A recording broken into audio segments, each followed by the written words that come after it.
Nurayna, hər vaxtınız xeyir olsun. Birinci Azərbaycan Beynəlxalq Forumu öz işinə davam edir və burada sayısız hesabsız müzakirələr davam edir. Ona görə vaxtı itirmədən sözümü istərdim ki, Azpromonun sədri Yusif Abdullayev yanındadır. Sualları ona ünvanlayaq. Yusif Bey, hər vaxtınız xeyir olsun. Bu forumda siz hansı layihələr üzərində müzakirələrinizi aparacaqsınız? Buyurun, sizdən eşitək.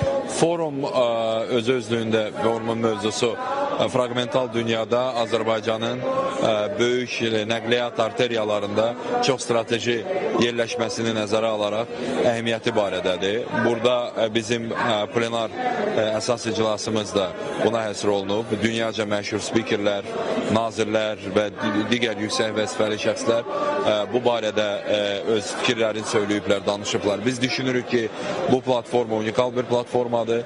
Son illərdə möhtərəm cənab prezident tərəfindən yaradılan şərait, investorların gəlişi, infrastrukturumuz bütün ölkədə bu yüksək səviyyədə bu işlər aparılır. Ona görə düşünürük ki, bu cür platforma artıq zamanı gəlmişdir ki, biz bunu təşkil edək və bunun təşkili məhz Azərbaycanı dünya investisiya xəritəsinə yerləşdirmək, yenidən dünya qlobal investorlarına bu barədə məlumatların verilməsi bir kanalıdır. Bizim bugün deməli 1000-ə yaxın iştirakçımız var, amma qeydiyyatımıza baxanda biz 1300-dən artıq qeydiyyat görürük. Düşünürük ki, bu özü çox yaxşı bir nəticədir, yaxşı bir uğurdur.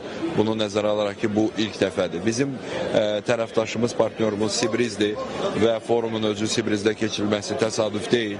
Eyni zamanda Sibrizin investisiya potensialının xarici qonaqlara göstərməyin niyyətindəyik. Eyni zamanda 22-23 sentyabr tarixində 2 gün davam edəcək forumda 20-yə yaxın sənədlərin imzalanması nəzərdə tutulur. Bu imzalanan sənədlərin ümumi həcminə baxdığımızda bu milyardlarla dollar məbləğindədirlər, amma mən açıqlamaları məhz imzalamalardan sonra açıqlamaları, detalları açıqlanacaq ictimaiyyətə həm də.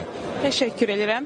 Bir daha xatırladım ki, müsahibimiz Yusif Abdullayev idi və o bizə anonslar olaraq qeyd etdi ki, 20-yə yaxın sənədlər imzalanacaq ki, bunların da daha detallı formada məlumatlarını o imzalandıqdan sonra ünvan çatdıracaq və qeyd etmək istəyirəm ki, bu forum 2 gün davam edir. Artıq bugün birinci günündür, sabahda yekun gün olacaq. Daha detallı nələr müzakirə olunacaqsa, növbəti buraxılışlarımızda diqqətinizə çatdırmağa çalışacağıq. Hələlik məndən bu qədər.